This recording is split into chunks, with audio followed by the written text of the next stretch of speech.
Bismillah. Assalamualaikum warahmatullahi wabarakatuh. Bismillahirrahmanirrahim. Alhamdulillahirabbil alamin. Wa bihi nasta'inu ala umurid dunya waddin.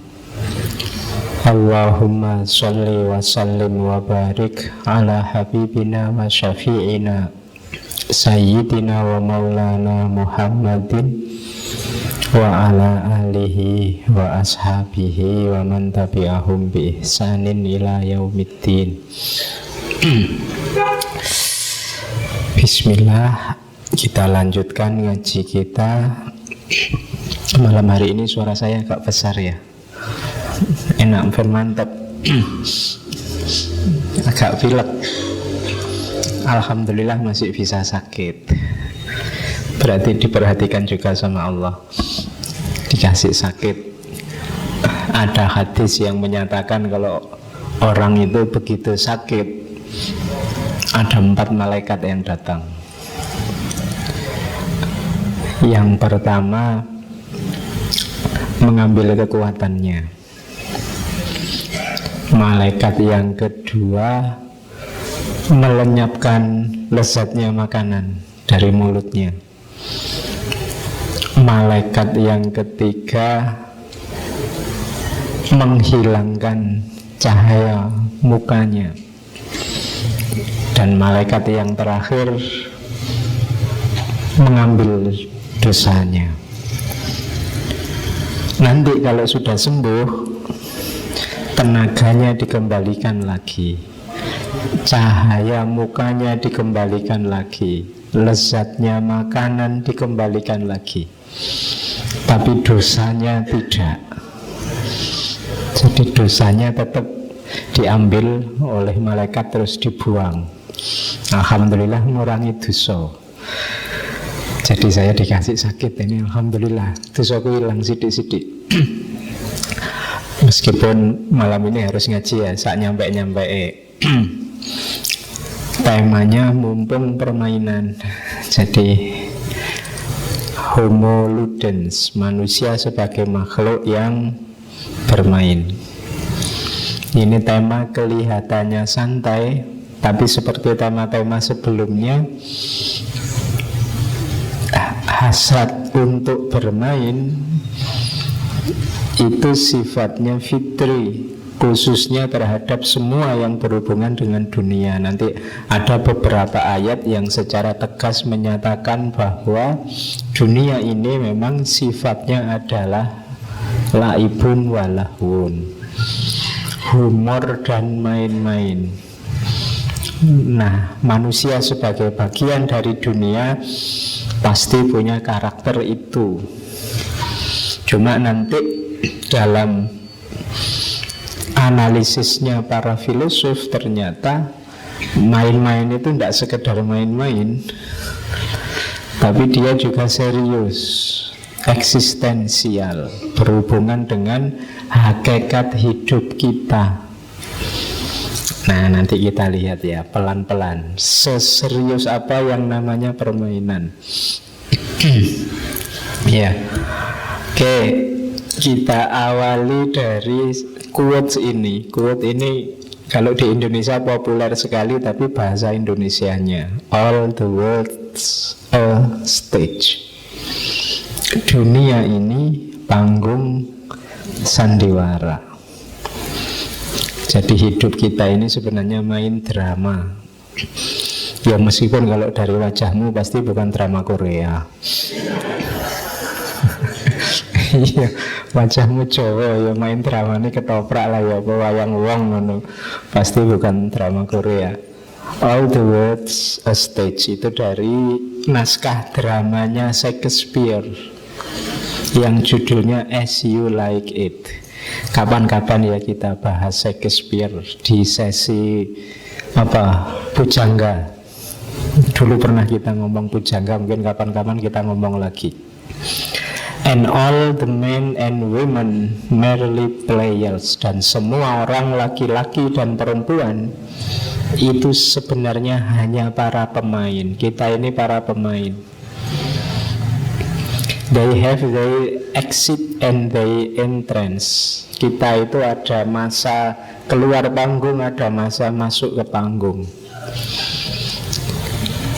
And one man in his time plays many parts. Dan seseorang sesuai zamannya, sesuai waktu tampilnya dia di panggung, memainkan banyak babak. His acts being 7 ages. Dan acting kita itu kalau menurut analisisnya Shakespeare itu ada di 7 abad. Ya kayak main drama 7 babak. Itu sebenarnya panjang, nanti uraiannya kamu cari sendiri naskah dramanya.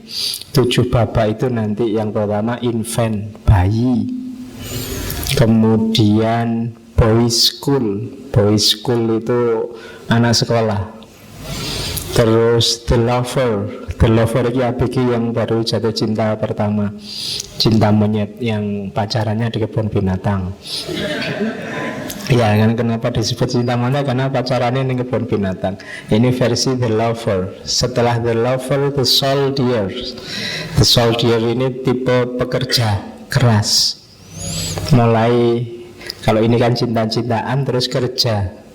Terus selanjutnya setelah soldier justice, ini orang yang mulai mikir kebijaksanaan, orang mulai mengejar falsafah, orang mulai mengejar makna hidup.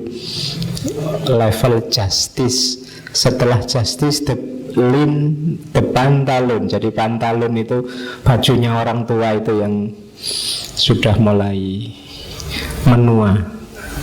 Jadi ini tapi sudah mapan, sudah matang. Dan sesi paling akhir adalah second childis. Jadi anak-anak jilid 2. Sampai ke fase kayak bayi lagi. Giginya habis, kemudian penglihatannya mulai kabur, tenaganya mulai habis. Kayak bayi yang diranjang saja, nanti akhirnya juga diranjang saja. Ya kalau kamu pengen ngerti fase terakhirmu apa, pakai face up itu yang sekarang. Cuma kalau bayi lucu, tapi kalau kamu di face up kan jelek. Kamu takut sendiri lihat dirimu berapa puluh tahun yang akan datang. Jadi kita main di 7 age, 7 babak kehidupan kita. Itu versinya Shakespeare. Jadi kita hidup ini sebenarnya main drama, dari acting ke acting. Mungkin malam ini kamu main sebagai jamaahnya ngaji, pendengarnya ngaji, jadi murid. Tapi begitu pulang ke kamar mungkin kamu ganti. Wow, saya sudah dapat materi nih. Yang gak berangkat tak ceramai, sini tak ceritain. Loh, castingnya ganti sekarang. Kamu tadi murid, sekarang jadi guru. Nah itu casting. Oke, jadi all the world's a stage. Dunia ini panggung sandiwara. Makanya anda harus dianggap terlalu serius, tapi juga aktingmu juga jangan main-main. Kalau kamu main-main nggak dapat piala citra nanti, nggak dapat Oscar. Syukur-syukur aktingmu kelas dunia. Ngerti ini sidik-sidik kayak tadi, tapi bisa ceramah luar biasa tentang permainan, bisa dikembangkan luar biasa, berarti aktingmu apik. Jadi kita ini sebenarnya dari acting ke acting. Di situ nanti kita belajar tentang bermain. Oke, kita awali ya dengan variabel-variabelnya playing. Jadi bermain itu ciri pertama adalah serius dalam ketidakseriusan. Begitu kamu tadi saya bilang dunia ini panggung sandiwara, kan rasanya tidak serius, tapi kamu harus serius. Sepak bola itu main-main, itu kan tidak serius, cuma main aja kok. Kalau sekedar rebutan bola kan beli aja bola yang banyak, nggak usah rebutan. Tapi kan itu main-main, makanya direbut. Tapi kamu harus serius. Kalau tidak serius, ya kalah. Sama-sama actingnya kan jangan acting jadi orang yang kalah, jadi yang menang. Itu kan serius dalam ketidakseriusan. Yang kedua bebas, sukarela. Nanti ada uraiannya. Ciri main-main itu kan tidak bisa dipaksa. Tidak mau sepak bola kok dipaksa main sepak bola, sudah kacau, mesti tidak karu-karuan. Nggak mau catur kok dipaksa main catur wes. Nanti harusnya langkahnya L jadi X. Wong ya ndak mau biar permainannya rusak. Sukarela. Yang ketiga permainan itu biasanya ndak cukup jasmania. Jangan dikira permainan acting itu cuma aktivitas jasmania.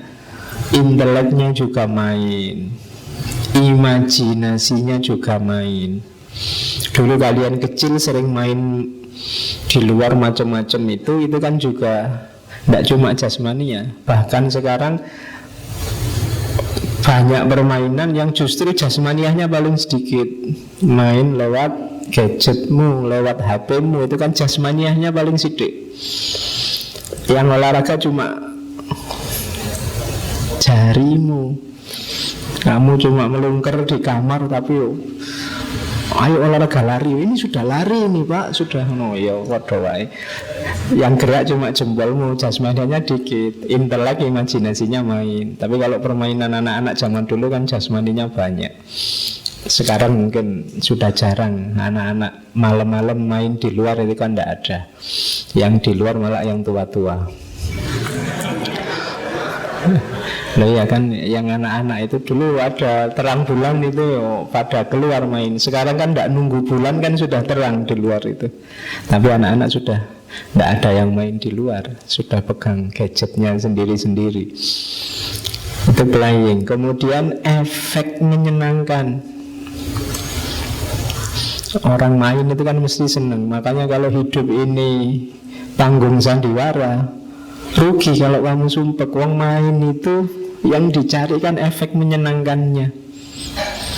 Bahagialah kamu main catur, main sepak bola, main petak umpet, main opo kan itu nyari seneng. Maka orang itu bermain untuk mencari seneng. Jangan main yang tidak enak, yang terus kamu sumpek. Seandainya kok kamu ketemu cerita yang tidak enak, kisah yang tidak enak, anggap saja itu acting. Begitu kamu ada masalah besar, tidak apa-apa, cuma acting aja. Kan castingnya kebetulan jadi iya, anggapkan castingmu sedang casting sedih, kan itu aja. Wong ini permainan, dia lagi casting seneng. Kalau ada kamu pas tidak punya duit sama sekali, temenmu uang banyak, enggak, ini castingnya aja. Ini cuma sandiwara, biar kamu nggak terlalu sumpek. Nah, itu ada efek menyenangkan dalam hidup, dalam permainan itu. Kemudian yang terakhir, prosesnya yang bisa dinikmati. Sepak bola itu kalau kamu hanya lihat hasilnya kan tidak seru. Yang seru itu mainnya. Berapa tadi malam? 3-0 selesai. Tidak enak. Yang enak itu kamu melekan nonton sambil ada tegangnya, ada menikmati prosesnya. Syukur-syukur kamu main sendiri. Itu lebih nikmat daripada cuma nonton. Kenapa? Nikmatnya beda. Kalau komentator bisa ngomong apa aja, bisa jebret-jebret tendangan LDR, bisa macam-macam ngomongnya. Tapi kan yang asik itu prosesnya, tidak sekedar hasilnya. Kalau sekedar hasilnya, TV-TV nggak perlu bikin live siaran langsung sepak bola, tinggal dia tenang aja besok tak umumin hasilnya berapa gitu. Enggak, yang enak main itu prosesnya. Kalian main jadi mahasiswa itu kan yang asik itu menikmati prosesnya. Kalau sekedar yang penting kan gelar sama ijazah, apa hasilnya? Ya beliau aja selesai. Bikin aja print sendiri ijazah kan selesai. Walau yang sekarang kurang canggih apa kamu bikin gitu-gitu. Jadi enggak, hidup ini nikmati prosesnya. Sakit nikmati prosesnya, sakit jadi ngereges sedikit, badan panas, demam, terus itu kan gitu. Dinikmati, terus ada tahap-tahapnya. Kamu jadi apapun nikmati prosesnya dalam permainan hidup. Justru seninya ada di situ. Kalau di teologi kan hasil itu urusannya Allah, proses yang ada dalam kuasa kita. Maka nikmati prosesnya. Gimana sakitnya kamu bikin makalah, harus melekan malam-malam sampai begitu pagi belum selesai, harus masuk kelas, terus terpaksa bohong sama dosennya, printer saya rusak pak. Kemudian, nah itu kan ada seninya. Besok kamu bisa cerita ke anakmu, oh bapak dulu waktu kuliah gagah berani loh misalnya. Ada tugas nggak dikerjain aja berani masuk bapak, masa kamu nggak berani? Nah itu kan ada yang diceritain, ada prosesnya. Cerita kuliah, cerita belajar itu kadang-kadang kan yang terkesan di kepala kan yang aneh-aneh. Kamu dijewer dosenmu, dipukul dosenmu, itu kan malah jadi kenangan. Dosen yang kejeng-kejeng malah jadi kenangan. Apa? Prosesnya asik. Nikmati saja prosesmu. Jadi main itu dia bebas, menyenangkan, melibatkan semua aspek tubuhmu. Prosesnya harus kamu nikmati. Dia tidak serius tapi harus kamu seriusi. Itulah play, permainan. Katanya Plato, life must be lived as play. Hidupmu harus kamu jalani sebagai permainan. Bahkan katanya Plato, you can discover more about a person in an hour of play than in a year conversation. Katanya Plato, engkau bisa menemukan seseorang, wataknya, cirinya, karakternya in an hour of play. Dalam waktu 1 jam kamu bermain bareng itu ya terlibat bersama, dibandingkan hanya ngobrol meskipun itu 1 tahun. Karena kalau dari ngobrolnya orang itu bisa ngomong macam-macam. Saya itu orang baik loh, saya itu orang soleh loh, saya itu tidak sombong loh, itulah cangkeme.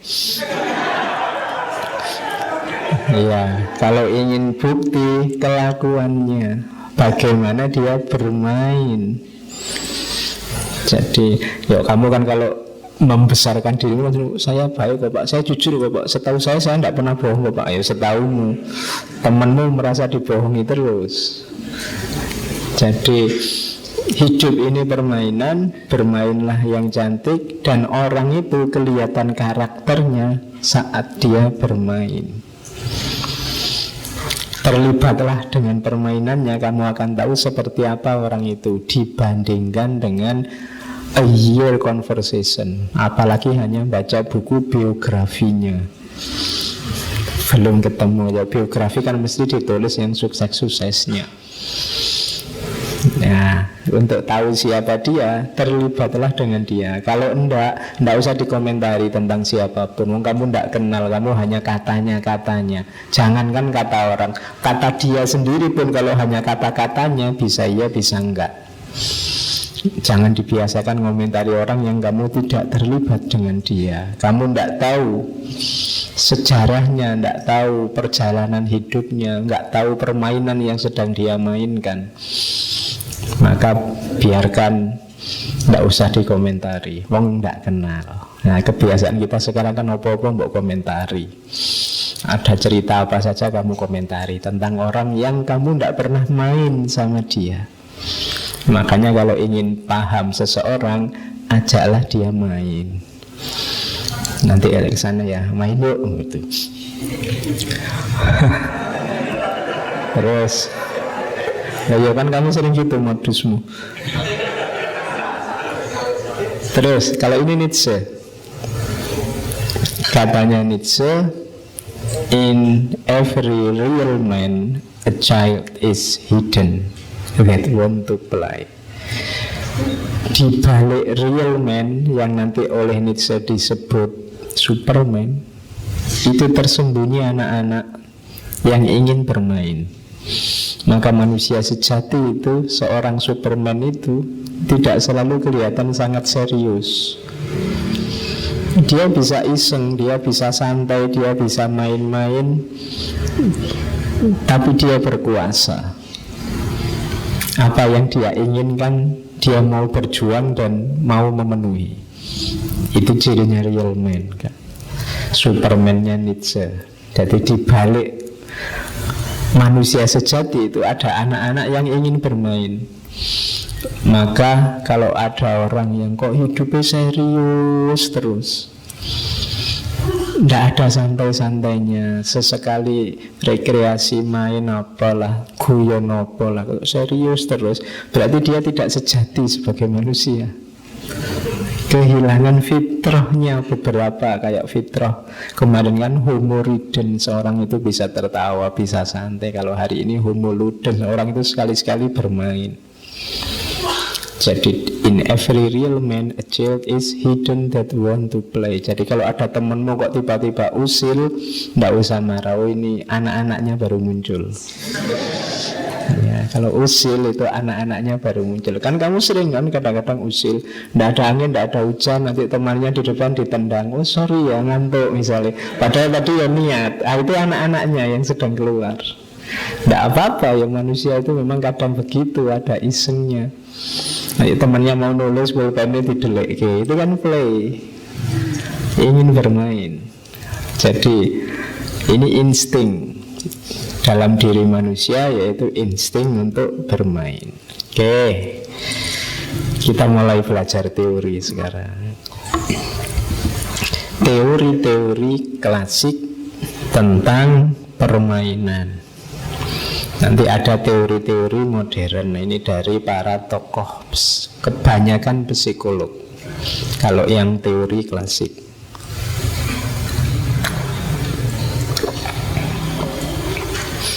yang pertama ada teori dari Spencer. Sebenarnya ini dua orang, Spencer sama Schiller, dari Jerman. Jadi permainan itu hakikatnya apa? Surplus energi. Teorinya namanya surplus energi teori. Kenapa orang kok main? Kenapa kok ada permainan? Nenek moyang kita dulu merumuskan mainan macam-macam. Itu karena energi lebih, butuh pelampiasan. Kayak kamu tadi ngapain meneng-meneng kok temenmu kok tendang itu? Oh, surplus energi dia. Jadi energinya banyak, dia ini ngapain ya enaknya itu. Jadi kalau ada temenmu kok tanya ini ngapain enaknya, jawabannya kok jangan kalau gitu kita belajar aja lah, mesti enggak, itu maunya dia pengen bermain.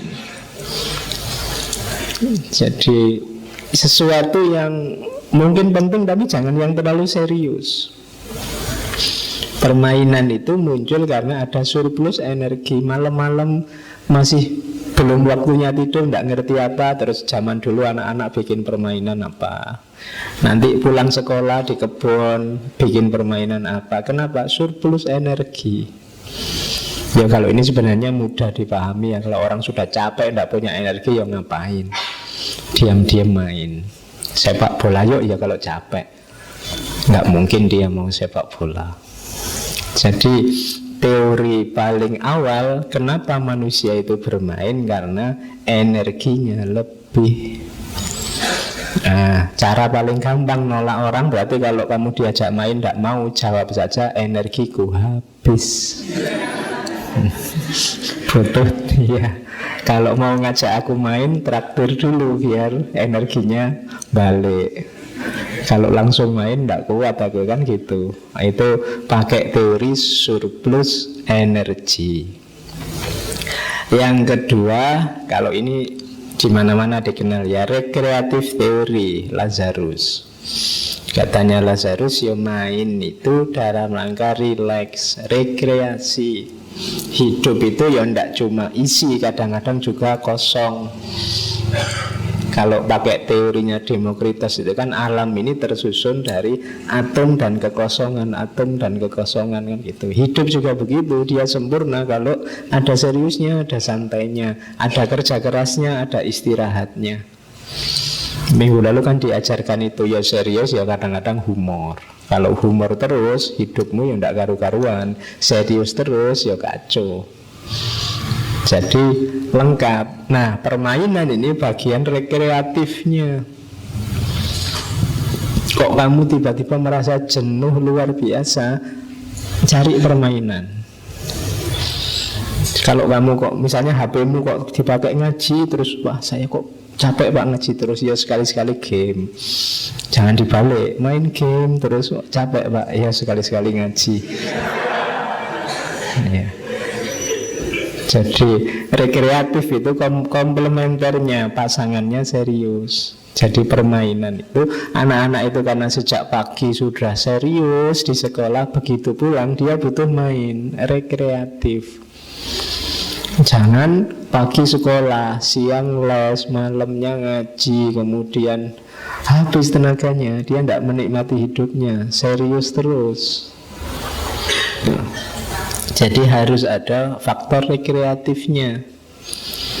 Meskipun juga jangan rekreasi terus, jalan-jalan terus. Orang itu butuh piknik, iya, tapi jangan piknik terus.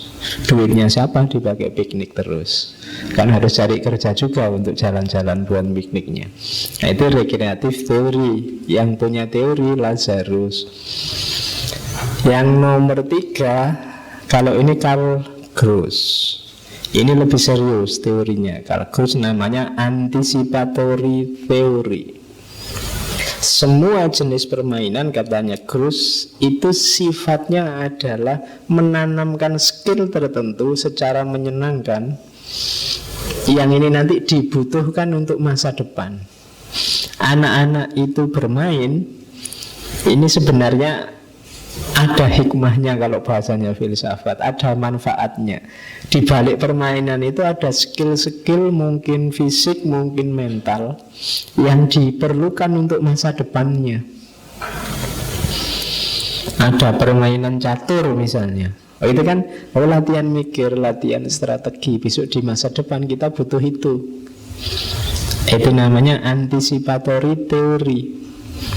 Ada permainan sepak bola, ini latihan, siapa ngerti besok kita butuh nendang siapa gitu di masa depan.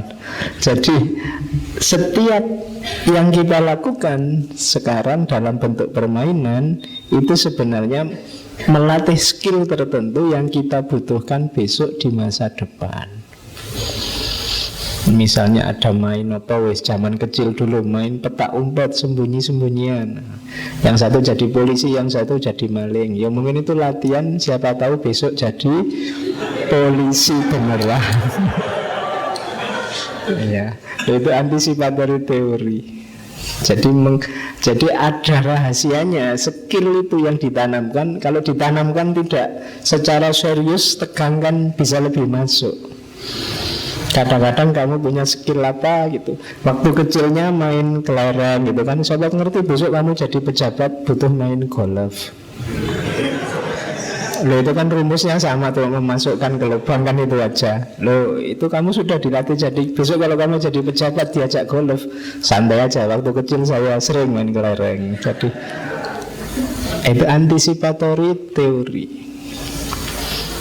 Yang terakhir, di dunia klasik ada teori rekapitulasi.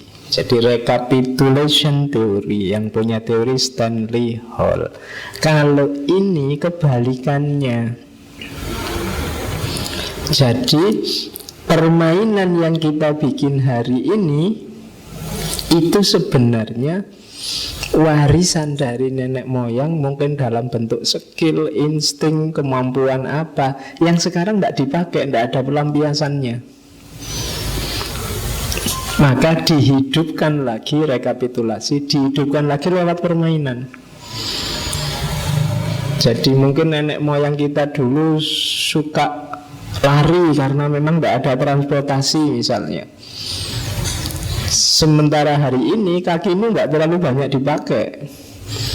Keluar sedikit naik sepeda, naik motor, naik mobil, kan jarang dipakai. Maka apa? Insting untuk memanfaatkan kaki itu terus larinya ke permainan. Ada lomba lari, sepak bola, macam-macam. Jadi itu insting. Di Indonesia misalnya ada lomba, kalau 17-an itu panjat pinang, itu mungkin termasuk recapitulation. Dulu nenek moyang kita mungkin suka manjat kelapa, manjat pohon apa. Lah sekarang pohonnya sudah mulai habis. Nah, insting untuk naik, naik apa ini enaknya. Sudahlah bikin lomba panjat pinang itu. Lampiaskan hasratmu untuk naik dengan naik pinang yang dilumuri uli itu. Nah, Itu namanya recapitulation theory. Warisan dari masa lalu mungkin nempel di DNA kita yang tidak terlampiaskan. Nenek moyangmu dulu mungkin sering perang, ketemu musuh perang. Sekarang tidak ada perang, enaknya gimana? Perang aja lewat catur aja lah sudah. Nanti ini rajanya, ini kudanya, ini bentengnya. Itu kan kayak kerajaan lawan kerajaan. Jadi insting penaklukannya sekarang disublimasi jadi catur. Itu recapitulation theory. Jadi ya termasuk peta umpet tadi, kejar-kejaran tadi. Mungkin nenek moyangmu dulu sering dikejar-kejar penjajah. Akhirnya sekarang tidak ada yang ngejar, ya sudahlah, mainlah peta umpet misalnya. Itu recapitulation theory. Yang punya teori namanya Stanley Hall. Nah ini menarik, silahkan yang mau meneliti permainan tertentu, jangan-jangan ini warisan nenek moyang kita. Dulu ada, zaman saya kecil ada yang main bikin kotak-kotak di tanah, terus kita sambil pakai pecahannya genteng. Itu mungkin agak primitif, itu mungkin nenek moyang kita kan suka gambar-gambar gitu, terus diloncat-loncati. Nah itu bisa recapitulation teori. Dulu batu ditumpuk-tumpuk terus dilempar piar, terus itu mungkin recapitulation teori. Insting primitif kita main. Kalau sekarang kan mungkin tidak ada orang main gitu. Kalau melempari kacanya tetangga ada. Jadi mungkin itu termasuk insting dari nenek moyang kita untuk kali ini teori klasik. Jadi ada beberapa teori untuk menjelaskan mengapa orang itu bermain. Yang pertama kelebihan energi, yang kedua kebutuhan akan rekreasi, yang ketiga rekapitulasi tadi, kemudian sebentar, yang keempat antisipatori. Kalau ini yang teori modern. Sebenarnya mungkin setiap teori melihatnya tidak harus yang klasik itu sudah out of date, tapi yang klasik bicara pada zamannya. Ketika jenis permainan ya itu. Sementara yang modern, para filosof membicarakan juga jenis permainan pada zamannya. Ketika perubahan sudah luar biasa. Yang terkenal pertama di dunia modern permainan itu dari psikoanalisis. Katanya para filosof psikoanalisis, permainan adalah media untuk melepaskan emosi-emosi dalam diri dan mengatasi pengalaman traumatik. Jadi kalau banyak emosimu terpendam yang negatif itu kan merusak hidupmu. Kalau ingin melampiaskan, cari permainan. Jadi bikin permainan yang hasrat dalam jiwamu terpenuhi. Kalau misalnya kamu saking panasnya pengen maki-maki orang, ya daripada ini tidak terlampiaskan, ikut aja lomba debat misalnya. Itu kan kamu bisa ngeritik sak kapoke kan tidak ada berani orang marah-marah kamu. Loh ini cuma lomba kok. Iya kan? Kalah juga tidak apa-apa, yang penting puas kamu bisa maki-maki. Itu contoh bahwa permainan itu katarsis. Jadi dia untuk menyelamatkan biar tidak meledak dirimu ini. Ada banyak problem, banyak masalah, mainlah. Jadi kalau kamu misalnya pengen mukuli orang, ya sudah, olahraga aja tinju. Ini kamu bisa bebas mukuli orang.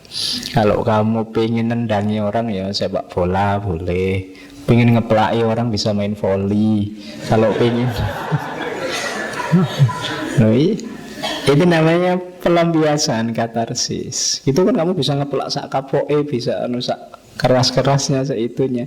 Nah itu katanya orang psikoanalisis itu menguntungkan secara psikologis. Jadi ada jalan untuk melampiaskan yang terpendam dalam dirimu. Mungkin diceritakan tidak bisa kan, banyak masalah yang masalahmu itu apa sih? Tidak tahu saya, tapi jenuhnya luar biasa, muaknya saya luar biasa, sumpek aku lihat sini. Sudahlah olahraga, mainlah keluar. Cari pelampiasan apa, sampai kamu keringetan, sampai capek, energimu habis, biasanya terus lega. Nah, itu teori psikoanalisis. Yang kedua, teori kognitif. Kalau ini sangat psikologi, katanya kognitif ya main itu sebenarnya mengikuti perkembangan usia.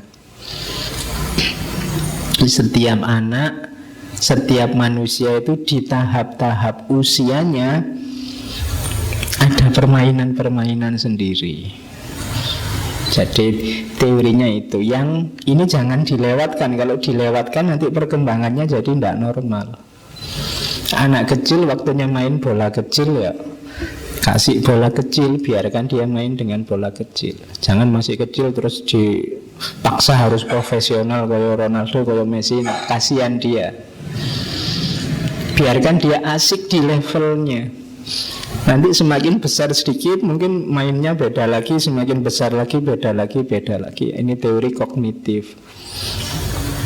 Sekarang kan orang terus kecenderungannya sama mainnya, semuanya Mobile Legend. Mulai SD, SMP, mahasiswa sampai yang tua mainnya podo PUBG, Mobile Legend. Itu enggak level, harusnya level. Yang kecil itu main apa dulu, yang besar main apa dulu, yang itu loh. Jadi biar mengikuti perkembangan itu secara kognitif. Ya kayak nonton film, kalau kamu dulu kecil sukanya Doraemon dari Jepang, sekarang mungkin sudah besar film Jepang yang lain yang kamu suka. Loh.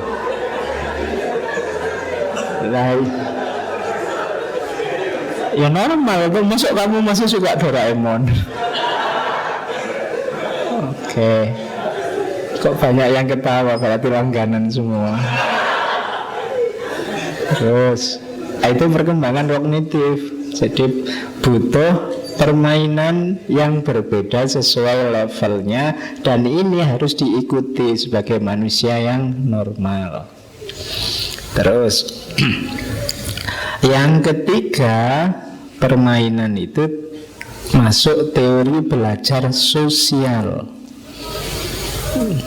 Jadi di teori ini permainan itu sebenarnya salah satu media kita untuk berinteraksi dengan orang lain. Teori ini pasti tidak laku kalau permainannya sudah permainan model online. Jadi ini mungkin permainannya masih permainan yang ketemu orang lain, sepak bola bareng-bareng. Sekarang olahraga juga kan sudah mulai online. Main sepak bola adu, tapi FIFA-nya FIFA game, kemudian manajernya manajer game. Itu kan sudah tidak ada sense sosialnya. Padahal di antara fungsinya permainan ada teori permainan, teori belajar sosial. Kadang-kadang masyarakat itu menanamkan norma-norma sosial lewat permainan-permainan. Zaman dulu para wali itu merancang beberapa permainan anak-anak, lagu anak-anak. Maknanya dalam, luar biasa. Ada main yang konotasinya membangun kerjasama, ada yang membangun kerukunan, ada yang permainan yang konotasinya cermat menghadapi gerakan orang lain, macam-macam. Yang itu tidak muncul kalau permainan-permainan hari ini. Makanya mumpung ini mahasiswa mungkin ada yang KKN, hidupkan lagi di tempatmu KKN permainan-permainan zaman dulu. Itu kalau kamu juga bisa. Ya, kalau tidak bisa ya latihan, hidupkan lagi itu. Di permainan tertentu itu banyak. Sekarang permainan-permainan itu kadang-kadang diambil oleh motivator-motivator untuk meramaikan forum waktu dia motivasi. Tapi yo mahal bayarnya di hotel-hotel. Ngapain kamu harus bayar mahal? Bisa kamu lakukan di kebun-kebunmu, di kos-kosanmu, depan rumahmu. Besok pagi kamu bisa bikin main depan kos-kosanmu itu. Ibu kosmu diajak nanti. Loh iya, loh itu teori belajar sosial. Nanti kamu jadi akrab kan sama ibu kosmu. Selama ini kan cuma urusan nagih bayar kos-kosan. Nah sekarang besok ibu kos Kastio misalnya, ibu kos kan bisa begitu. Oke, ya biar akrab nanti kan kalau kamu telat bayarnya kan bisa dimaklumi. Sepak bola kan kayak gitu. Oke, kemarin saya lihat sempat ke Malang itu ada pionir itu kan. Lihat mahasiswa main sepak bola. Terus ada dosen, wah mahasiswa saya itu saya tidak tahu bisa menang apa enggak, wong sama dosennya aja kalah. Terus saya bilang, oh itu berarti mahasiswa yang baik Pak, karena kalau melawan dosennya kan dia tetap harus menjaga adab di depan dosen. Jadi kalau dia mau jangan kok dosennya ngerebut, ya monggo Pak bolanya. Ya, itu kan sama dosennya. Oke, berarti dia masih menjaga adab. Oke, itu teori belajar sosial. Ada yang terakhir, kalau ini hari ini banyak, teori kompensasi. Ini ketika permainan jadi sangat serius. Sekarang permainan itu jadi bagian hidup yang serius. Sepak bola misalnya, itu kan kalau kamu pingin hidupmu nyaman, jadi pemain sepak bola yang profesional, pemain golf profesional, ini terus jadi serius. Jadi misalnya anak-anak latihan nari itu sebenarnya kan permainan, tapi kemudian ada yang jadi penari, yang ini jadi profesi. Nah, ini namanya teori kompensasi. Tidak hanya dilihat unsur menyenangkannya, tapi juga mengejar efek selanjutnya dari permainan itu. Mungkin bisnisnya, ekonominya, mungkin pokoknya di luar yang semula hanya menyenangkan saja. Nah ini namanya teori kompensasi. Dicari kompensasinya, tidak sekedar permainannya. Nah itu teori hari ini. Jadi orang bermain itu, kenapa kamu latihan sepak bola serius sekali? Biar besok jadi pemain bola profesional. Jadi mengejar hidup yang serius lewat jalan main-main. Namanya sepak bola. Kan ada sampai supporter bola itu saking sayangnya sama klubnya, dibelani tawuran, dibelani ada yang sampai bunuh diri ketika klubnya kalah, macam-macam. Ini sudah masuk teori kompensasi. Tidak sekedar melihat permainannya. Kayak film itu kan acting biasa, itu kan main-main. Tapi sekarang kan orang ngejar film itu sekian, penontonnya harus sekian juta dan seterusnya. Jadi aktor terus jadi profesi. Nah itu namanya teori kompensasi. Yang semula main-main terus jadi serius. Oke, kita lanjutkan. Itu tadi teori-teori bermain. Sekarang kita masuk ke filsafat permainannya. Yang sangat terkenal teori dari Johan Huizinga dari Belanda. Beliau nulis buku judulnya Homo Ludens. Homo Ludens itu ya sama, homo itu manusia, ludens itu bermain. Jadi manusia sebagai makhluk yang bermain. Kalau minggu lalu Homo Ridens, manusia sebagai makhluk yang tertawa. Kenapa Huizinga nulis Homo Ludens? Karena dia melihat masyarakat hari ini itu awalnya dia lihat dunia infotainment. Terus dia melihat masyarakat kita hari ini itu society of spectacle, masyarakat tontonan, ludic society, masyarakat permainan. Industri hiburan kan luar biasa, infotainment, digital games kan. Jadi di semua aspek hidupnya manusia unsur permainannya sangat kelihatan. Makanya muncul istilah homo ludens. Apa-apa diatur permainan. Bahkan nanti belakangan muncul namanya homo festivus. Homo festivus itu manusia itu makhluk yang suka pesta. Apa-apa dibikin pesta, dibikin hura-hura. Nanti ada orang tabrakan, kamu juga akan bikin hura-hura, di kerubung rame orang nonton. Yang nolong mungkin hanya 1-2. Ada bencana jadi tontonan. Ada manusia itu apa-apa jadi festivus. Gunung meletus, besok orang pada ke sana. Kenapa? Nonton gunung meletus. Itu festivus. Kita suka pesta pora, suka hura-hura.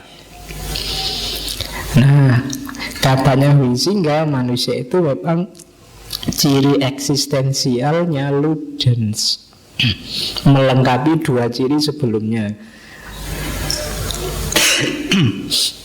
Manusia kan dikenal ada homo faber sama homo sapien. Homo sapien berpikir, faber bekerja, ludens bermain. Jadi hidup ini ya mikir, ya kerja, ya main. Thinking, working, playing. 3-tiganya harus ada biar lengkap. Nggak mikir bukan manusia. Nggak working ngapain jadi manusia. Nggak playing serius amat jadi manusia. Jadi 3 itu ya. Thinking, working, playing. Jadikan itu rumus nanti. Jadi kamu bisa memedomani hari ini aku sudah mikir apa belum, sudah working apa belum, sudah playing apa belum. Jangan-jangan hari ini saya masih hanya playing saja Pak, workingnya belum. Saya sudah thinking Pak, tapi workingnya nanti. Nah itu silahkan kamu cermati dirimu. Katanya Huizinga, manusia itu ya working, ya thinking, ya playing. Itulah teori homo ludens. Hakikatnya apa? Itu hakikat kebenaran menurut Huizinga.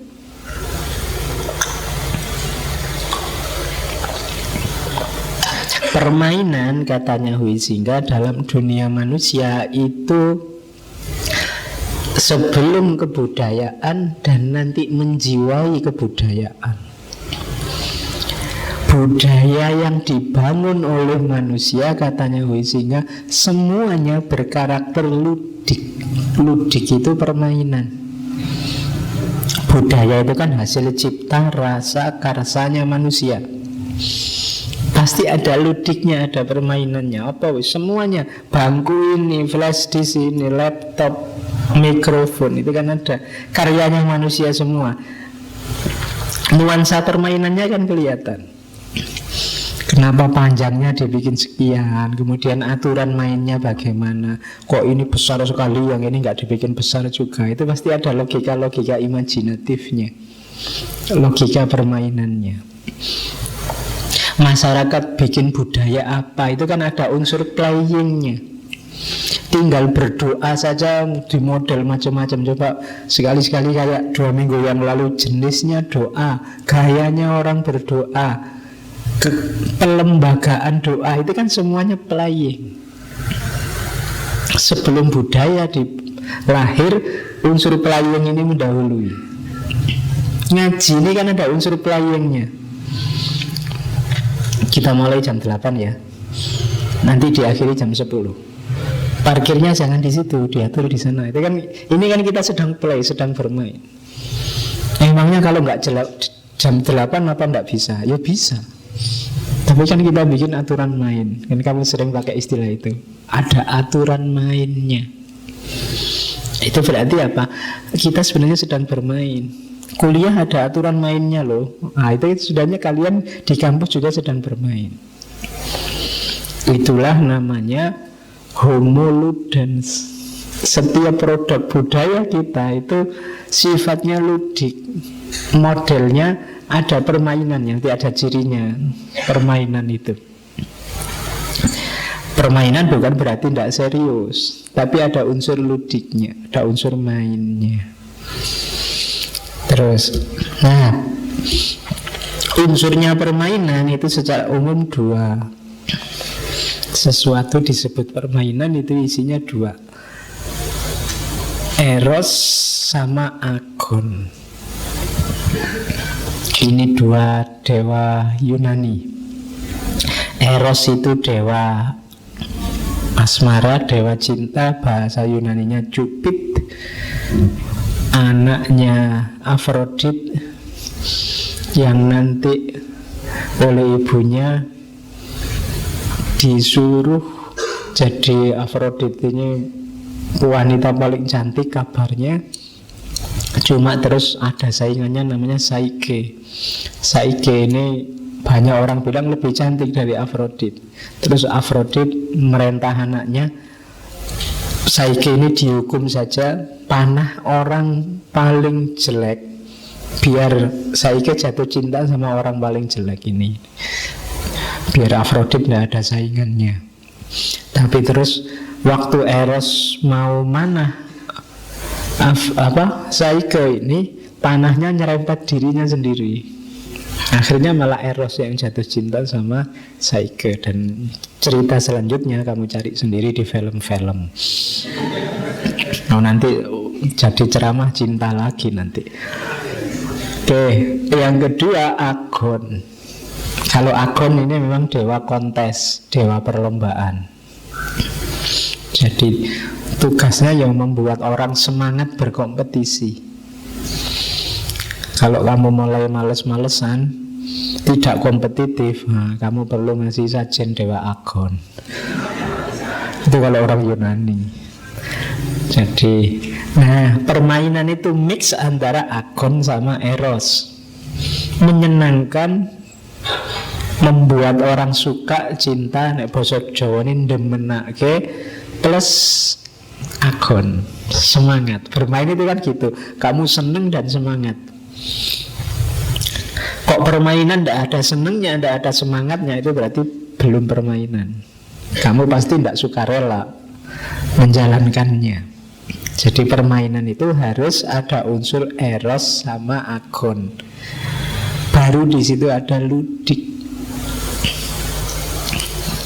Jadi Eros memberi warna kesukaan, kecintaan, kebebasan tanpa paksaan.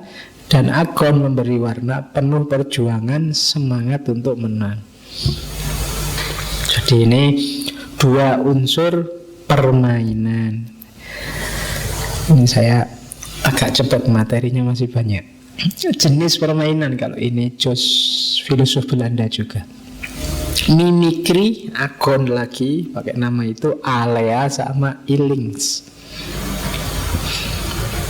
Jadi satu di antara empat. Mimikri itu pura-pura. Anak-anak lip sync, TV, film, drama itu mimikri. Jadi kalau kamu nonton film itu mimikri, permainan yang imitasi, tidak serius, meniru. Tapi ya tidak harus ketika orang bermain ya serius di situ, tapi itu sebenarnya niru. Kayak nonton film itu kan ya serius. Kamu nonton film kalau menggunakan semangat, oh itu sebenarnya tidak asli Pak, tidak kan tidak asik. Asiknya itu kamu anggap itu film itu beneran.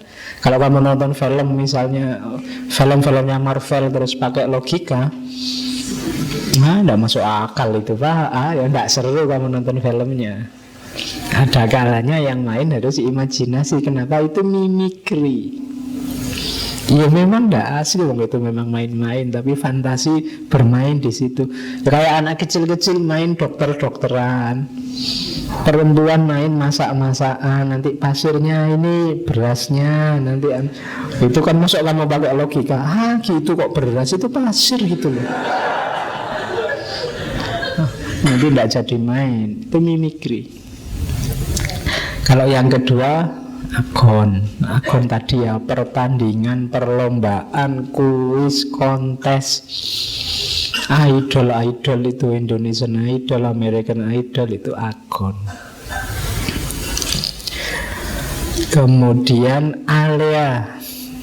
Alea itu judi, lotre, tebakan, taruhan. Kalau kamu main ini nanti untung sekian. Kalau kamu itu alea. Games with luck factor, untung-untungan. Sama kayak ada toko online itu, beli barang ini 1.000 saja, terus kamu tiap hari itu dan nggak pernah dapat. Itu alea namanya. Jadi orang mengadu untung, siapa tahu aku beruntung. Dan kita karena manusia punya insting bermain, dipancing itu kan kamu terus kepancing terus. Siapa tahu Pak, orang judi itu biasanya terjebak di sini. Jadi sopo ngerti menang. Biasanya kalau sudah menang pingin mengulang. Begitu mengulang kalah terus akhirnya semangatnya berubah. Saya ingin kembaliin modal yang selama ini hilang itu loh Pak. Akhirnya kalahnya tambah banyak. Semangat lagi ingin kembalian lagi. Terus orang jadi tidak bisa berhenti dari judi. Dan ini disadari betul oleh para bisnismen di lahan judi, lotre dan lain-lain. Nanti ada supermarket yang hadiah tahun ini mobil atau hadiah tahun ini rumah. Itu kan kadang-kadang kamu tidak butuh apa-apa juga belanja. Kenapa? Sopo ngerti dapat mobil, siapa tahu nanti dapat rumah. Kamu ngejar itunya. Kenapa? Pengusahanya ngerti benar dalam dirimu ada jiwa permainan. Namanya alea. Sopo ngerti untung. Oke. Di agama ada enggak Pak yang kayak gini? Ada kan, kadang-kadang kamu misalnya mengejar apa wis yang nyari keuntungan, siapa tahu dapat Lailatul Qadar. Itu kan kamu juga siapa tahu dapat, terus kamu wiritan terus. Nah itu semangat alea namanya. Akon ada enggak Pak? Ada. Dalam agama kan banyak pertandingan, siapa lebih soleh, siapa lebih kuat sholatnya, lebih kuat puasanya, ada. Mimikri, yo ada. Wong kang soleh kumpulono, dekat sama orang-orang soleh biar bisa niru, itu mimikri. Permainan. Iling itu kalau ini permainan yang adrenalin. Terjun payung atau terjun gedung bukan bunuh diri ya. Terjun gedung itu ya permainan. Roller coaster itu kan adrenalin. Jadi permainan ini memang keras biasanya. Namanya illings. Kalau zaman dulu mungkin termasuk tinju, itu illings keras. Jadi perasaan tegang, adrenalin terpacu, itu namanya illing. Jenis-jenis permainan. Jadi ada 4: mimikri, akon, alea, sama illings. Ini katanya filosof Belanda. Oke, sekarang cirinya permainan. Yang pertama, permainan itu bebas, freedom. Tidak ada paksaan, tidak ada wajib bermain. Wajib belajar ada, wajib bekerja ada, wajib lalu lintas ada, tapi wajib bermain tidak ada. Ayo, harus main kamu. Kalau nggak main, nggak bisa orang dipaksa. Jadi main itu dia punya karakter hakiki bebas. Jadi ciri pertama itu sukarela, sukacita, freedom from the principle of necessity and productivity. Jadi kita bebas dari kewajiban-kewajiban sosial, kewajiban individual, kewajiban religius. Terus kita main.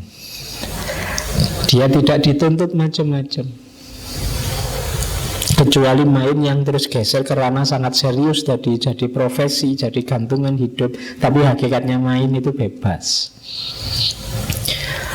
Aturannya sih ini, tapi kadang-kadang kan orang ala main kita bikin aja, kita sepakati hal yang baru, bisa disepakati ulang. Kamu main catur kok yo ini buahnya hilang satu, rajanya kok hilang, sudah diganti aja potongannya sandal, ini raja pokoknya. Itu kan bisa permainan itu begitu. Kamu main bulu tangkis raketnya ndak ada, ya sudahlah ini entong dari belakang itu bisa lah dipakai untuk main bulu tangkis. Zaman kecil bisa begitu. Jadi bebas, tidak ada. Lo kok pakai endong, bid'ah itu tidak boleh, nggak bisa. Kalau dalam permainan santai aja, tidak apa-apa, karena dia bebas. Terus cirinya yang kedua, not real. Jadi rata-rata permainan itu kayak mimikri tadi, paling jelas menunjukkan dia bukan ordinary life. Itu main itu lebih banyak dunia seakan-akan, dunia as if. Di situ tadi saya ilustrasikan ya, anak-anak main warung-warungan, pasir jadi beras, lumpur jadi kue, rumput jadi sayur, batu jadi buah. Ini kan not real. Jadi antara as is dengan as if. Jadi seolah-olah. Jadi itu bukan dunia nyata. Kayak sepak bola itu kan ya bukan, sebenarnya not real. Klubmu kalah bukan berarti kan hidupmu kalah. Ya biasa saja, klub kalah besok bisa menang. Kalau kalah terus ya besok bisa menang. Kok masih kalah lagi? Besok siapa tahu bisa menang. Dunia permainan, kadang-kadang yang dianggap kalah tiba-tiba menang. Dan not real, tidak apa-apa. Sepak bola itu not real. Di situ saya ilustrasikan dunia as if itu misalnya tahun berapa itu waktu Yunani.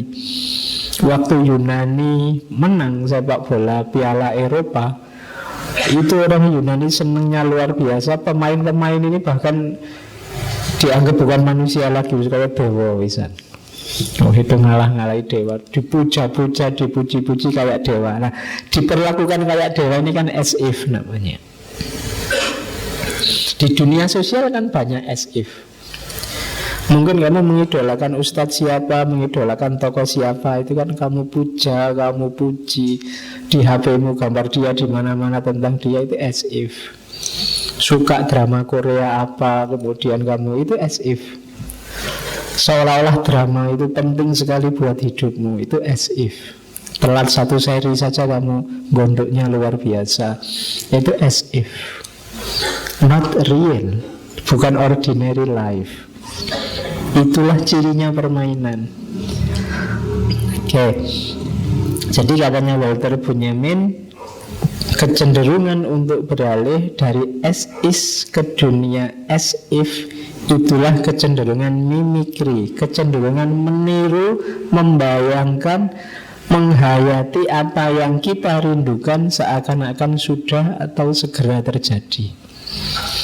Ketika mental kita ini berarti kita ada sedang di dunia permainan. Oke. Terus ciri yang ketiga, ruang dan waktu khusus. Jadi permainan itu harus jelas ruang dan waktunya. Kalau enggak nanti orang bingung. Aturan dimulai jam 8 selesai jam 10 ini untuk ruang dan waktu permainan yang namanya ngaji filsafat. Aturan ini mungkin tidak laku di ruang dan waktu yang lain. Untuk khutbah Jumat tidak bisa, malam Kamis gitu loh.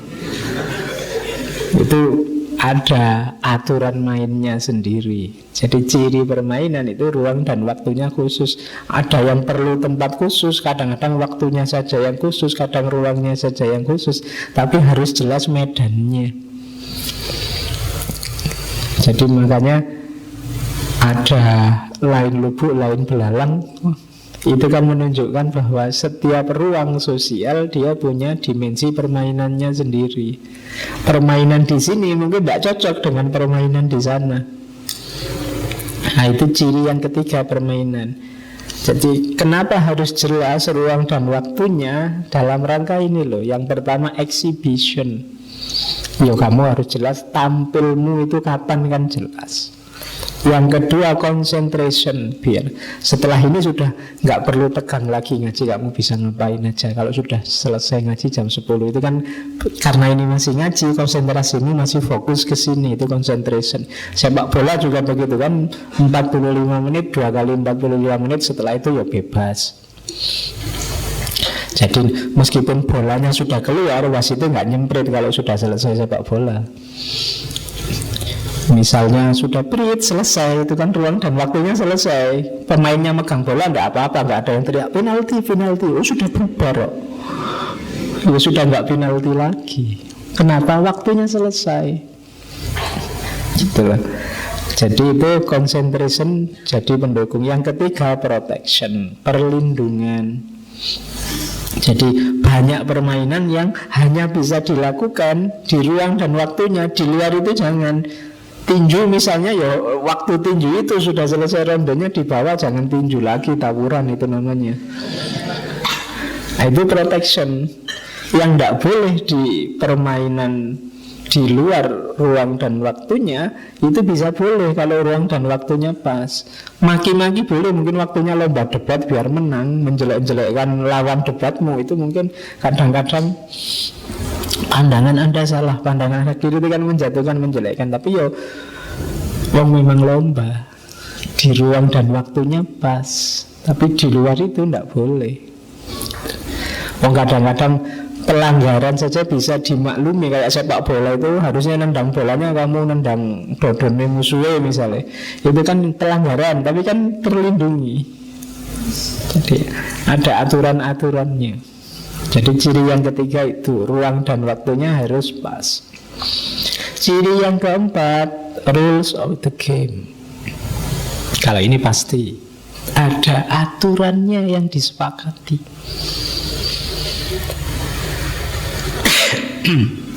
Dalam rangka beautiful play, permainannya biar indah. Kadang-kadang untuk menegakkan aturan ada wasitnya. Yang enak kan kalau ada wasitnya. Wasitnya kalau keliru dia bisa ngeprint. Fungsi proteksi tadi dijalankan oleh wasitnya. Makanya kalian memasuki medan apa saja harus tahu rule of the game-nya. Ini aturannya gimana? Kalau kalian kuliah misalnya mahasiswa baru, itu kan ada ospeknya, ada sosialisasinya. Itu dalam rangka apa? Paham rule of the game. Di sini cara mainnya gimana? Oke, playing rules, ciri keempat. Ciri kelima, permainan itu autotelic. Autotelic itu self-purposeful. Self-purposeful itu manfaat paling besar seperti dijelaskan di depan tadi ada pada permainan itu sendiri, bukan sesuatu yang di luar permainan. Jadi permainan itu hasilnya apa? Perasaan, pengalaman para pemainnya, bukan dampak medisnya. Misalnya kalau kamu ikut tinju, badanmu mesti kotak-kotak, atau itu kan dampak kesehatannya, bukan sosial, finansial. Kalau kamu jadi pemain sepak bola, kamu pasti kaya. Bukan itu sebenarnya intinya. Terdapat pada apa? Ludic experience. Ludic experience itu pengalaman permainannya. Ludic experience itu apa? Fluctuation modulation of a stream of emotion and experience. Oke, bahasa Inggris ini. Jadi arus emosi, gelombang emosi yang turun naik. Exhibition, challenge, competition, passion, enthusiasm, tension, effort, uncertainty, oscillation, variation of mood, encounter, move, release, victory, glory. Ini kan kita rasakan dalam permainan. Wis gampang-gampang ini kalau kamu nonton sepak bola itu kan kadang jengkel, kadang marah, kadang misuh, kadang teriak-teriak gembira, kadang. Loh, permainan itu di situ nikmatnya. Kayak main bulu tangkis itu ada ya, itu kan serunya itu di situ. Kan tidak enak main kok sambil diem aja sambil sudah kan tidak seru. Yang seru itu ada teriaknya, ada excitednya, ada kecewanya karena keliru, itu seru. Jadi justru tujuannya permainan itu di situ. Kalau hidupmu adalah permainan, maka nikmati setiap naik turunnya gelombang permainan dalam hidupmu. Serunya di situ. Kadang-kadang ya tertawa karena kamu sukses, kadang-kadang ya nangis karena kamu sedih. Tapi ingat-ingatlah itu hanya acting. Mungkin besok castingmu ganti terus kamu seneng, dikasih skenario baru yang menyenangkan terus kamu seneng. Jadi autotelik, nikmatnya hidup justru dimerasakan macam-macam ini. Kalau hidupmu seneng terus, enak terus, tidak ada gelombangnya, juga tidak seru. Apalagi jelek terus, sumpah terus, juga tidak seru. Kamu kurang cerdas melihat di mana sela-sela hidupmu ada sisi menyenangkannya, ada sisi susahnya. Kalau tidak percaya, kamu sekarang silahkan refleksikan hidupmu. Kamu bisa milih, oh hidupku yang bagian ini seneng Pak, saya harus ketawa. Tapi bagian ini agak mules saya Pak, saya agak sumpah. Tapi bagian ini pasti ada itunya. Nikmati semuanya. Senengnya, tidak senengnya, nikmatilah. Indahnya permainan di situ. Ya kamu nonton film tokoh antagonis apa protagonis itu kan macam-macam. Kalau dia protagonis awalnya susah-susah, nanti begitu dia seneng filmnya selesai. Kalau dia antagonis seneng terus, begitu dia susah filmnya selesai. Kamu milih yang mana? Kan ada naik turunnya hidup ini. Nah itulah cirinya purposeful. Puncaknya apa? Ekstasi personal.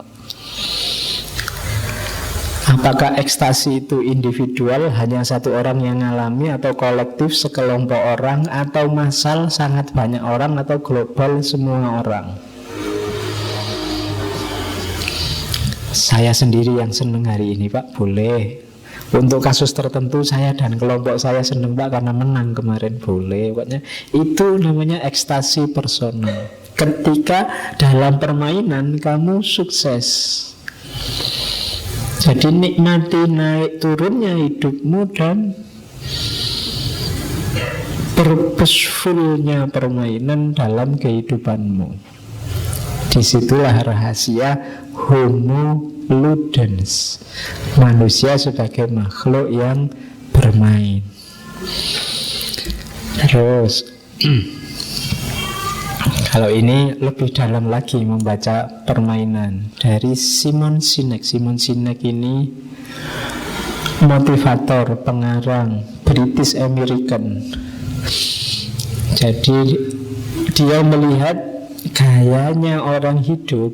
Kalau dari perspektif permainan ada dua gaya. Ada orang yang gayanya finite game, ada orang yang gayanya infinite game. Finite itu terbatas, infinite itu permainan yang tak terbatas.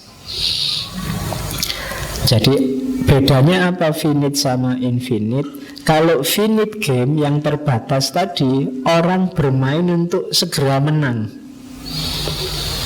Gimana caranya? Apapun yang terjadi saya harus menang dengan cara apapun. Nah, itu finite game. Jadi berpikirnya gampang-gampangnya jangka pendek. Tidak berpikir jauh ke depan. Itu orang yang bermain secara terbatas, hanya ingin sukses hari ini. Pokoknya saya harus dapat dia Pak, caranya apapun. Tidak bisa jalur verbal, ya jalur non formal. Tidak bisa ya jalur spiritual. Tidak bisa ya jalur. Pokoknya itu aja yang dalam pikiranmu biar segera kamu sukses.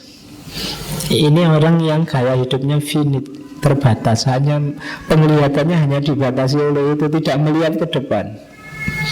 Kebalikannya ada orang yang infinite game. Infinite game ini orang yang jangkauannya panjang. Iya sih menang itu penting, tapi dia tidak segalanya. Dia ingin step by step menikmati prosesnya. Orientasinya ke depan dan panjang. Jadi hari ini kalah tidak apa-apa, yang penting saya belajar, besok lebih baik lagi. Lebih baik lagi. Ini orang yang ada dalam gaya infinite game.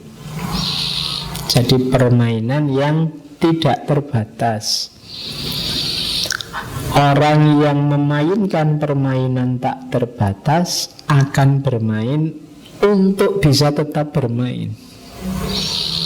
Ia bermain untuk jangka panjang dengan aturan permainan yang terus berubah, tidak kaku. Tapi orang yang finite game, dia ingin pokoknya menang, dan setelah pertandingan selesai dianggap dia sudah sukses. Padahal hidup ini tidak sesederhana itu. Jadi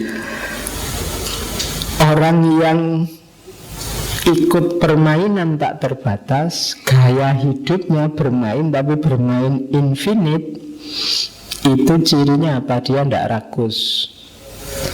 Kadang menang, kadang kalah, tidak apa-apa.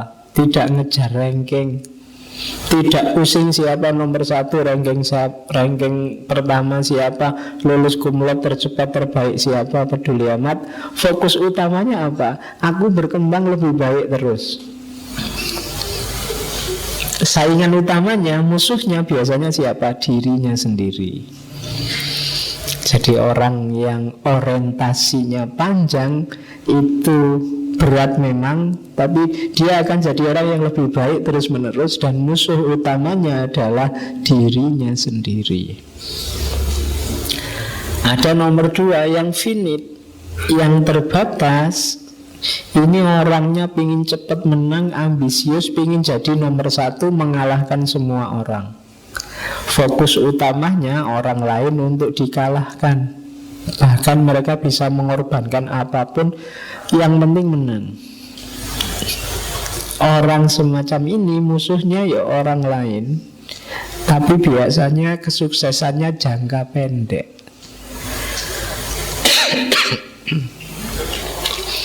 Jadi menang sekarang saja.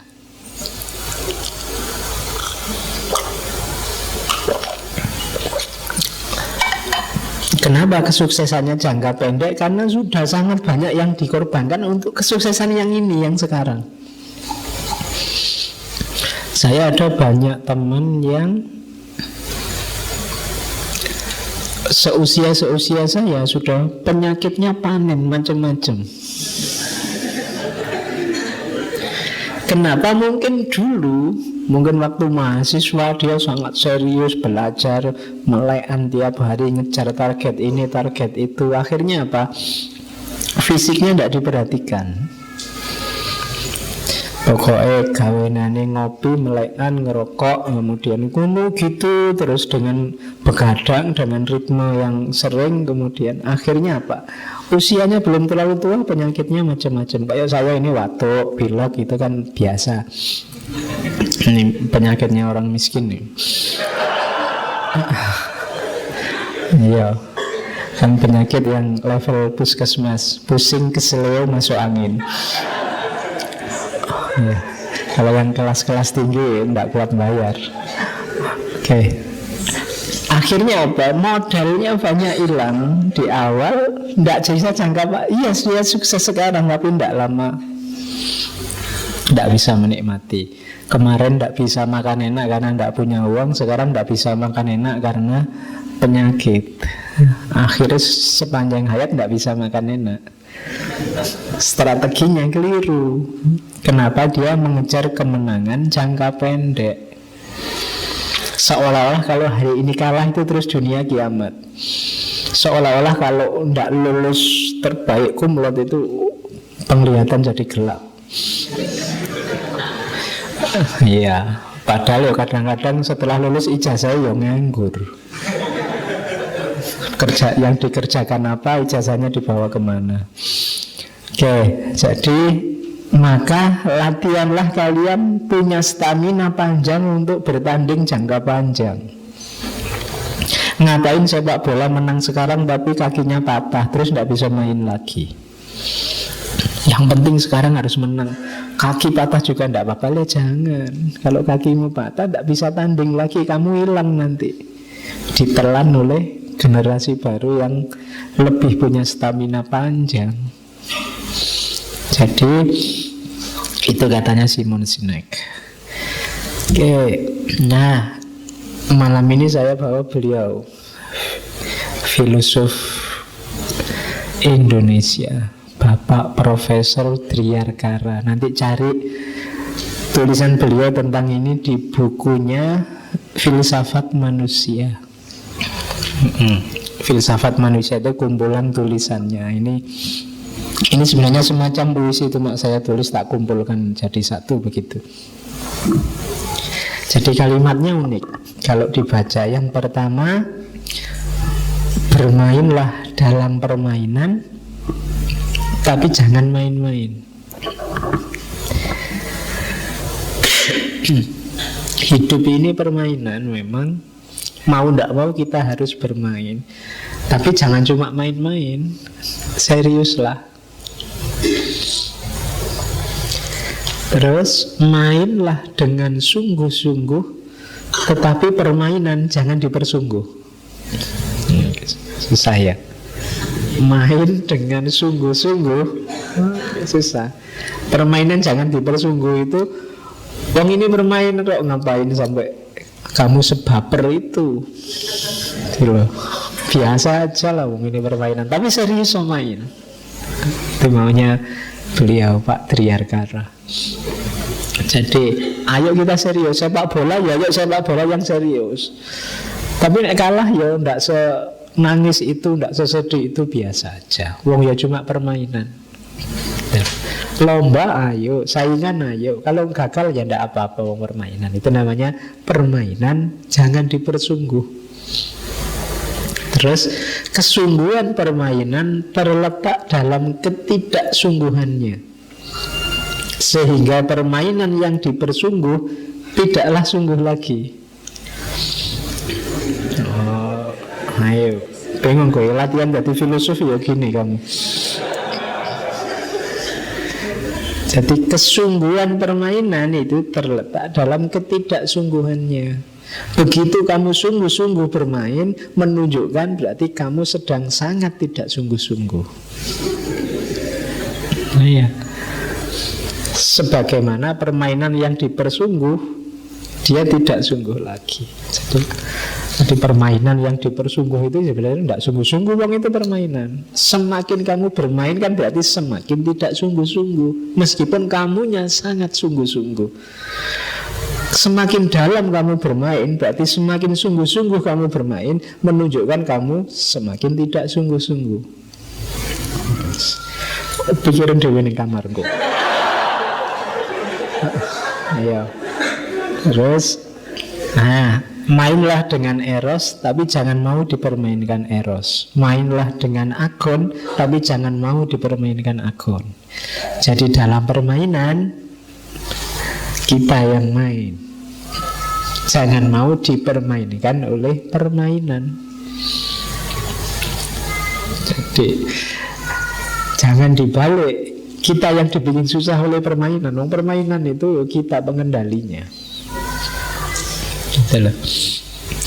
Terus barang siapa mempermainkan permainan akan menjadi permainan dari permainan.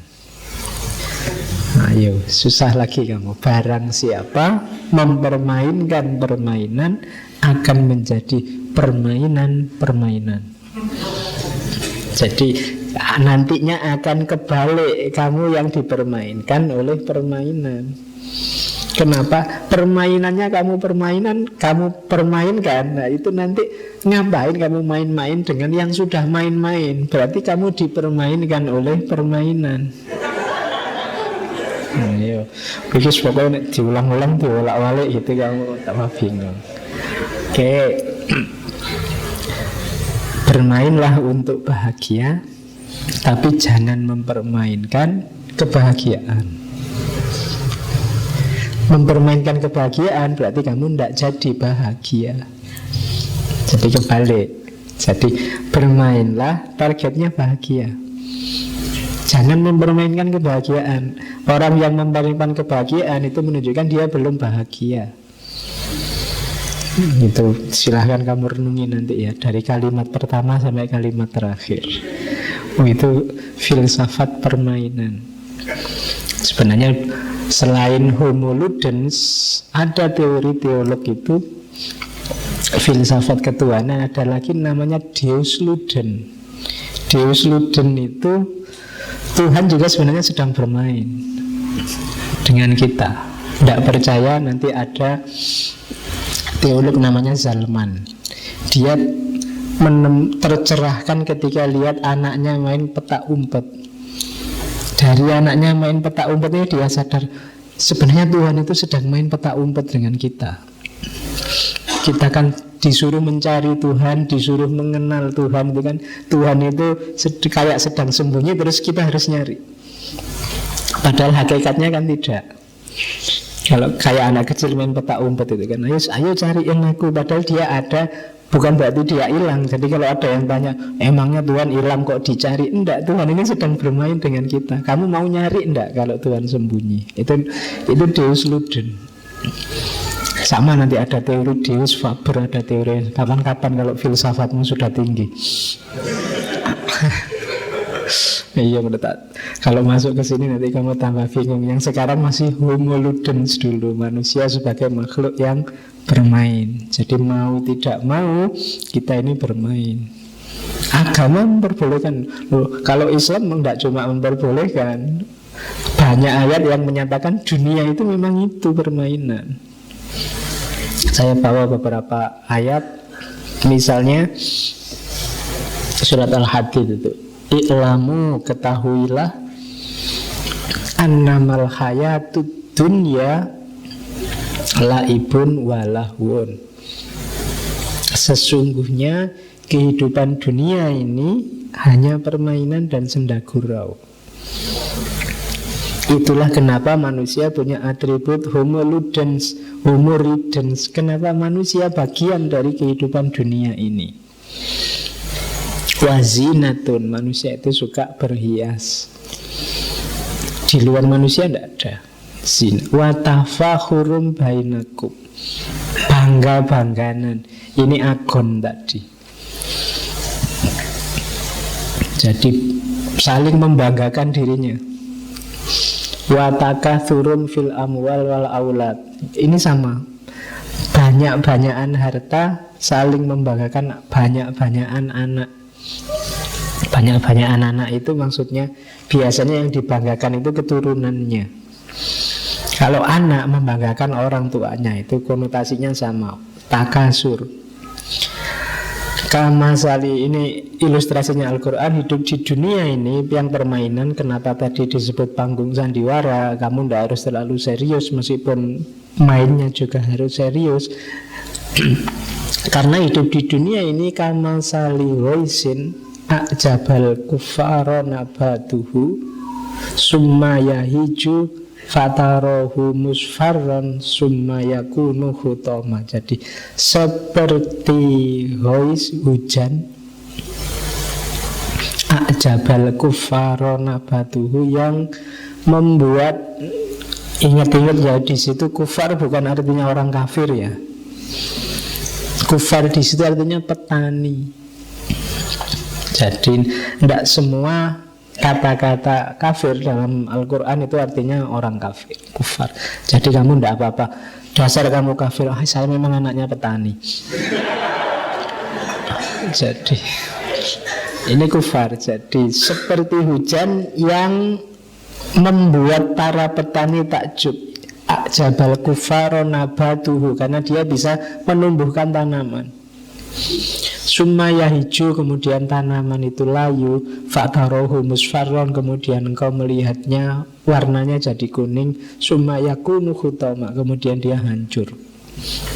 Hidup di dunia itu begitu. Tumbuh, layu, menguning, hancur. Ini kan permainan. Laibun walahun, meskipun manusia membanggakan itu. Wa fil akhirati adzabun syadidun wa maghfiratun minallah wa ridwan. Dan di akhirat jangan lupa ada azab yang pedih dari Allah, tapi juga ada ampunan dan ridhonya. Wa mal hayatud dunya illa mataul hurur. Dan bukanlah kehidupan dunia itu kecuali kesenangan yang menipu. Karena ini drama, maka kamu mengalami senang atau sedih, tidak usah baper. Kalau tidak kamu tertipu, biasa saja. Gagal atau sukses biasa saja. Wong inilah ibun walahun. Kalau kamu kayak sepak bola itu kalah, ya besok main lagi. Cuma itu saja. Menang ya alhamdulillah syukuran, tapi besok ya main lagi. Jadi itulah laibun walahun. Makanya ayat Al-An'am itu wa mal hayatud dunya illa laibun walahun walad darul akhiratu khairul lil ladzina yattaqun. Dunia jangan diambil baper, akhirat yang lebih penting. Fokusnya ke sana. Kata-kata terakhirnya afala ta'qilun. Apa kamu tidak berpikir? Kalau pikiranmu panjang, kamu pasti ngerti bahwa dunia ini memang tidak layak untuk dianggap terlalu serius, bisa menipu. Oke. Dan jangan tegang-tegang, wong ini permainan. Makanya ada hadis itu yang saya lupa dulu di sesi apa saya sampaikan, ketika ada salah seorang sahabatnya Nabi yang galau. Jadi beliau ini galau karena namanya Hanzalah. Jadi di hadis itu kunna inda Rasulillah sallallahu alaihi wasallam fawa'adhuna fadzakarnar. Kami bersama Rasulullah, terus Rasulullah memberi nasihat kami tentang neraka. Qala, katanya Hanzalah, summa ji'tu ilal bait. Terus aku pulang ke rumah. Fadhahaktu sibyan wala abtul mar'ah. Di rumah, habis di masjid dengar tentang neraka, rasanya ya Allah tobat. Begitu ke rumah, ketawa-ketawa lagi sama anak-anak, main lagi sama istri. Terus qala fakharajtu. Setelah itu aku keluar. Falaqo itu Abu Bakrin, ketemu Abu Bakar. Fadzakartu dzalika lahu. Kusebutkan hal itu, gimana ya aku ini, wong tadi sudah nangis-nangis di masjid, pulang kok ketawa-ketawa lagi, main-main lagi. Faqala, katanya Abu Bakar, wa ana qad fa'altu mithla ma tadhkur. Aku juga melakukan seperti kamu, saya juga gitu di masjid kayak tobat-tobat kayak ini, tapi balik gitu lagi. Iya. Falakina Rasulullah. Terus kami bertemu menghadap pada Rasulullah. Fakultu ya Rasulullah nafaqo Hanzalah. Terus aku berkata, wahai Rasulullah, nafaqo Hanzalah, Hanzalah ini sudah munafik ya Rasulullah. Dia mengeluh karena jangan-jangan aku ini munafik ya. Ketoknya sudah tobat tapi masih diulang-ulang lagi. Faqala mahu, katanya Rasulullah, ada apa? Fahabastu fil hadis. Terus aku cerita situasiku. Faqala Abu Bakar, ditambahi sama Abu Bakar, wa ana fa'altu mithla ma fa'ala. Aku juga melakukan seperti yang dilakukan Hanzalah. Di masjid sudah nangis-nangis tobat, tapi begitu pulang ketemu anak-anak, ketemu istri, ya main-main lagi. Faqala, katanya Rasulullah, ya Hanzalah sa'atan wa sa'atan. Wahai Hanzalah, saatan-saatan. Nanti di hadis yang lain ini diulang oleh Rasulullah 3 kali. Jadi segalanya ada waktunya. Tidak apa-apa, tidak usah kamu galau merasa terus munafik. Walau kanat takunu qulubukum kama takuna inda dzikri. Kalau hatimu bisa konsisten kayak di masjid, la sofahatkumul malaika. Malaikat akan datang nyalami kamu. Kalau kamu bisa gitu terus, malaikat itu teko wis hatta assalamualaikum fitorik. Nanti malaikat itu yang dalam-dalam, wah assalamualaikum Hanzalah, bisa gitu kalau kamu kayak gitu. Ndak, wong kita manusia, katanya Rasul. Ndak apa-apa. Ada waktu serius, ada waktu bermain. Jadi saatan. Cari di Sahih Muslim. Rasulullah juga pernah bersabda, innal quluba idza kallat mallat wa idza mallat amiyat. Hati-hati yang terlalu serius, yang hidupnya tidak pernah senyum. Sesungguhnya hati itu apabila dia capek, dia jenuh. Apabila dia jenuh, maka dia buta. Jadi jangan terlalu dibuat capek. Harus ada fase istirahatnya. Kalau tidak, nanti malah tidak bisa dipakai batinmu karena buta. Jadi tidak apa-apa. Ada dimensi main-main dalam kehidupan kita untuk istirahat, katarsis, biar tidak terlalu kaku, tidak terlalu serius. Oke. Kalau ini Imam Ghazali. Imam Ghazali juga nyuruh khususnya bagi ini dalam Ihya. Harusnya seyogyanya. Mungkin karena ini di Jogja saya tulis seyogyanya. Iya. Iya nanti kalau neng Solo sesolonya nanti. Si guru katanya ustadz itu harusnya apa? Mempersilahkan murid untuk bermain setelah usai dari pelajarannya. Bermain dengan permainan yang indah yang mengistirahatkan dari lelahnya bangku pelajaran. Sekiranya tidak lelah dalam bermain, tapi jangan sampai kelelahan gara-gara bermain. Tapi ada istirahat bermainnya. Apabila si guru melarang si anak bermain dan memforsir untuk selalu belajar, sekarang kan banyak anak-anak dipaksa macam-macam. Kalau berangkat sekolah itu kayak tentara mau perang itu. Perang beratnya luar biasa, bukunya berapa itu kan. Nanti habis sekolah masih ada les, habis les nanti sorenya ngaji, malamnya disuruh tahfidz. Diversir untuk belajar katanya Imam Ghazali, maka justru akan mematikan hatinya, membatalkan kecerdasannya, bahkan mengajarkannya untuk berlaku curang. Karena anak ini dibebani target macam-macam, kadang-kadang dia ingin jalan pintas, yang penting targetnya terpenuhi. Sehingga akhirnya kita kerja 2 kali untuk cari cara keluar dari problem ini. Makanya katanya Imam Ghazali nanti yang para pendidik, anak-anakmu, muridmu itu jangan diforsir untuk belajar. Ada mainnya juga, tidak apa-apa. Oke, terus kalau ini Josh Bernard, we don't stop playing because we grow old, we grow old because we stop playing. Jadi yang ingin awet muda, sering-seringlah playing, bermain, menikmati hidupmu. Itu jalannya kamu awet muda. Bukan berarti Pak saya sudah tua, sudah gak layak bermain. Kebalik katanya ketika kamu berhenti bermain, kamu akan jadi tua. Kalau kamu sudah sangat serius hidupmu, nanti ketemu apa-apa dinasehati. Hidup ini rasanya ya wis tadi tua, berarti sudah akhirnya kamu tidak bermain lagi. Jadi we grow old karena kita stop playing, kita berhenti bermain. Ya sudah wis tua, berarti tidak layak lagi diajak main. Sudah tidak enak lagi diajak jalan-jalan, tidak enak lagi diajak. Berarti kamu sudah tua. Untuk tidak tua apa? Keep playing. Nikmati hidupmu, bermain terus, acting terus. Kalau ini panggung sandiwara, ya bermain yang bagus terus, biar tidak dikasih peran pemain pembantu. Yang sudah tua itu kan dari pemeran pembantu. Kalau sudah masalahnya sudah ruwet, itu baru yang tua datang ngasih nasihat. Atau yang tua bagian belakangan, bagian yang ditabrak terus masuk rumah sakit, anaknya sadar gitu. Itu tugasnya orang tua itu.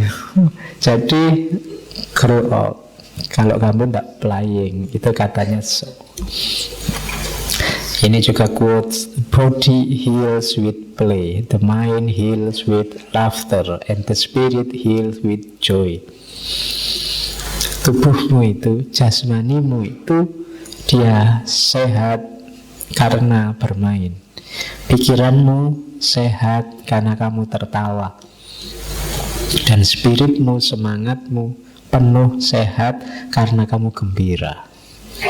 Jadi hiduplah dengan playing, dengan laughter, dengan joy. Hidup yang gembira, yang banyak tawa dalam permainan. Jangan khawatir, Pak, apa ada manfaatnya permainan? Pak, ada banyak. Anak kecil itu kan hidupnya yang coklat itu yang kanan. Anak kecil itu kan isinya hidup itu kan playing. Tapi di balik playing ada creating, ada growing, ada exploring, ada loving, ada dreaming. Ini unsur yang kita butuhkan dalam hidup. Ini dimiliki anak-anak, tapi biasanya kalau sudah tua ini hilang. Playing, creating, growing, exploring, loving, dreaming. Ingat-ingat ini. Ada enggak komponen ini dalam hidupmu? Kalau ada, kamu akan awet muda, hidupmu kreatif dan menyenangkan. Kayak anak kecil. Anak kecil itu kan bahagia terus. Gegeran sebentar bahagia lagi. Ada masalah apa saja dia masih bisa senang-senang bahagia. Jadi playing, creating, growing, exploring, loving, dreaming. Bermain, menciptakan, tumbuh, mengeksplorasi, ingin tahu, tertawa dan bermimpi.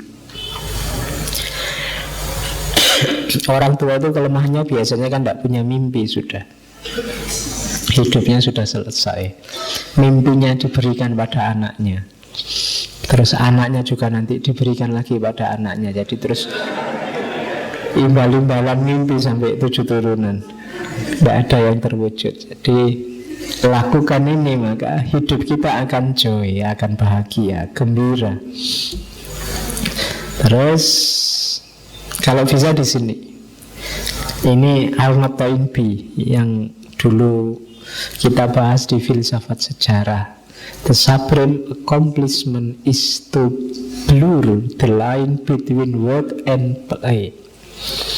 Kalau kita bisa memadukan antara kerja dan permainan, itu sudah puncaknya pencapaian.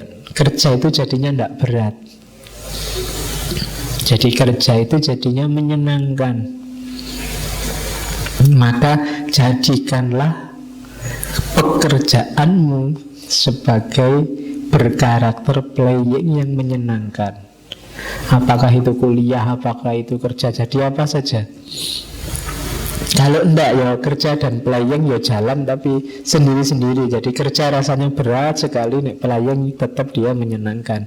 Cuma kalau kamu bisa mengintegrasikan work and play, katanya Arnold Toynbee, itulah supreme accomplishment, pencapaian puncak. Jadi seneng, nggak harap skripsi, nggak harap tesis kalau itu punya kategori playing, menyenangkan. Kalau kamu dikejar-kejar kok terus stres terus gara-gara itu, berarti dia masih work. Tidak ada unsur play-nya. Tambahi unsur play, nanti kamu akan senang. Oke, game over, sudah selesai. Iya. Iya, kalau sudah selesai ya selesai, sudah, thank you for playing.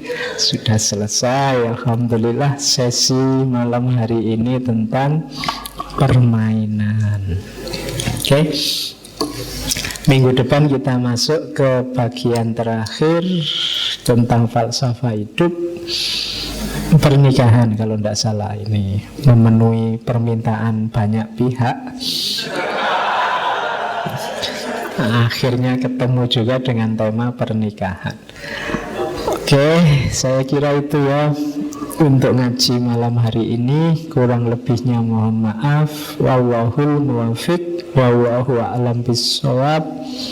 Wassalamualaikum warahmatullahi wabarakatuh.